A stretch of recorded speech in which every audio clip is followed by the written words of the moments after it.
I can breathe on this thing. Star Wars The Force Awakens, finally it has arrived. The waiting is over. Yes, yes. Is it good? No, it sucks. So the story is simple. As the opening credits says, Luke Skywalker is lost. Luke Skywalker, where are you? And everyone wants to find him. Good side, even bad side. And Kylo Ren, this dude here, wants to find Luke Skywalker because he's the last known Jedi alive. And he wants to kill him so he can extinguish every Jedi on the galaxy.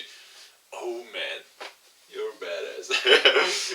And first of all, to say, Kylo Ren here has a mask, but he has no facial damages from battles or so. He has Darth Vader as his idol, and then he's copying his idol Darth Vader. He has a mask, now I want a mask to look more badass here. And alongside of the story of Kylo Ren, we found a new one, a stormtrooper called some password, he himself don't know the name, played by John Boyega. John Boyega, first I saw him in Attack the Block. Attack the Block is a British movie. He was great in that role, and I thought, okay, he was great in that. In Star Wars, he's also great. And he's a stormtrooper who has inner conflict, to say, because in the first mission, he don't shoot innocent people, he don't kill them, and he asked himself, what I'm doing here for war working. I don't like the people, I don't want to kill. I'm just a dude, a black guy, want to hang in the roads and listen to some people.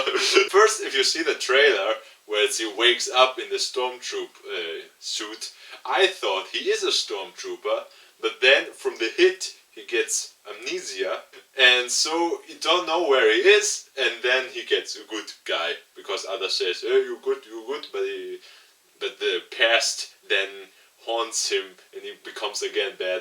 And on the other side we have a young scavenger, Rey, played by Daisy Ridley, who is also the new protagonist in the movie, and I really liked about her because J.J. Abrams, I liked it, he chose to have a female protagonist, so that doesn't happen in the old Star Wars movie, so that was something good.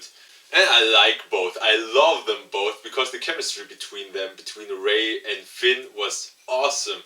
They play together very great, they have good lines, they also have comedic lines, and they both was great. I really liked them. And on the other side, the killer pilot, the badass, the pirate says of Star Wars Galaxy the New, is Oscar Isaac. He was awesome. He's like a young version of Han Solo and Anakin Skywalker, and he's such a badass pilot. He can fly everything from X-Wing to TIE Fighter to Millennium Falcon, I don't know, maybe. As he says himself, I can fly anything. And of course, let's get to the meat. Let's get to Harrison Ford. He's back as Han Solo, and he has again his buddy Chewbacca, and these two guys are so awesome. The first introducing of them, the first scene, they enter the Millennium Falcon, it's so great, and the line you also heard on the trailer, "We're home," is so fantastic, and all this nostalgia looking, it warmed up my heart. It was really great. And the first scene after they enter the Millennium Falcon, he goes to the cockpit, he just stares there, touching the two seats and just looking and enjoys the moment. Just to say, he doesn't say anything, just his body just speaks, I'm finally back, I'm back baby, I have you again. And that scene brings almost tears to my eyes because it was so awesome. That's nostalgic. I liked that. I love that part of the nostalgic and the future and the new thing combined together. It's just like an old friend. You haven't seen him for years, and then you see him again, and you remember all the good memories you had back of your childhood. And it's like the child, the inner child of you and the adult seen both the movie, and that was very great. And also Carrie Fisher. And of course I thought, okay, let's bring Harrison Ford for that nostalgia thing. Let's put him somewhere, some 1, 2, 3 scenes, and then back off, old man, we don't need you anymore. But no, he was a main part of the story, and there I liked him. He has very, very much screen time, as not so much as Return of the Jedi, I think, or Empire Strikes Back. because it was freezing cold. So that's the story, that's the characters. Now get what the movie is. What the movie is. The movie is great. I really loved how J.J. Abrams used real location this time. Yes, George Lucas, it's possible to use real locations and real practical effects. If you have practical effects, it already looks real because it's real. It's real explosions, real dust, real dirt on the actors, and it's awesome. And the first hour of the movie, it's so fantastic. The pacing is so fast. Bam, bam, bam. We go from the one scene to the other, I think we have 4 action scenes alone in the first hour, and that was great. And everything real practical. And the soundtrack is awesome. We have John Williams again. John Williams is old, 83, I guess, and it was very easy to just recycle all the tracks from the old movies. Okay, we recycle some. Of course, the main theme. Without the main theme, it wouldn't be any Star Wars movie. And of course, the Tatooine theme. Oh, I love that theme. But also, 80% of the score of the movie is new tracks from John Williams, and I enjoy them, and I will buy this soundtrack because it's really awesome. And the special effects, of course, the special effects. The fights, the X-Wing versus the T-Fighter fights are so awesome. And if you've seen Star Trek, the 2 movies, you know J.J. Abrams delivers awesome accents, and the cinematography is great, and you see everything. And one scene I really loved, you know, also from the trailer, when the X-Wings came and fly very close to the water. That reminds me a lot of Apocalypse Now, where the Americans come with their helicopters. And one action scene that was so awesome, that reminds me like the Battlefront trailer. If you see dogfighting in the air and the fighting on the ground, that was also new, and I really liked it because we have X-Wings shooting down stormtroopers and they exploding in pieces, and that was awesome. We haven't seen that in the old trilogy. We just have air fights or ground fights, not both combined, and that we have now. J.J. Abrams, you did it. You reinvented the franchise of Star Trek. You're building it high. Now you're reinventing Star Wars franchise. The 2 franchises, they fight each other. Both you reinvented it, and that is awesome. Good work from you. But who steals the show from me is BB-8. BB-8, the little droid guy. Oh, you're so cute, you're so awesome. I just want to hug you. And then I let you roll. Not walk away, roll away. Because it was so awesome. I was worried. Maybe it could be annoying. Maybe it's been the new Jar Jar Binks. Maybe it's a little more annoying than R2-D2. I know. Ooh, what you say? R2-D2 is annoying. Yeah, there was some scenes he was annoying. If it had been explode into pieces, I wouldn't cry a tear for him. Get rid of him. Let's go back to the human guys. And what I really loved about the movie is the humor he had. He had a lot of humor. Not the old trilogy. There's some few scenes that have humor, just as Han Solo fixed the Millennium Falcon and then the toolbox fell on his head. Is ruined. Chewie, what you do? Or the little Ewok guy just hit himself with a slingshot. That was the few humor scenes we have. But here it was awesome, and it fits perfectly in the movie. And we have also great action scenes, we have dramatic scenes, we have humor, as I said before, adventurous, and new thing is we have emotional scenes, very emotional.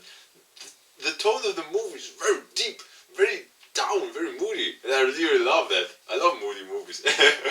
And that was new, and there was 2-3 scenes in the movie that almost, they came tears up. No, I'm honestly, this was so dramatic and though tearful, and I thought, wow, this could be it. This could be in a Star Wars movie, with you crying. I remember just one scene is sad in the old where Yoda dies, but it was not tear-dropping scene. It was just, oh, the little green guy just died. Oh, that was sad. But no, here always, something happens, something dies, someone get lost, you're always crying in this movie. And that was awesome. Star Wars is awesome. So let's go to some negatives of the movie. Okay, the movie, if you heard here, I praise it to heaven. was some scenes or some characters who little disappointed me. Let's talk about Captain Phasma. Look how awesome she looks with this shining armor and this big fucking laser gun and the half cape, just like Bat Trooper.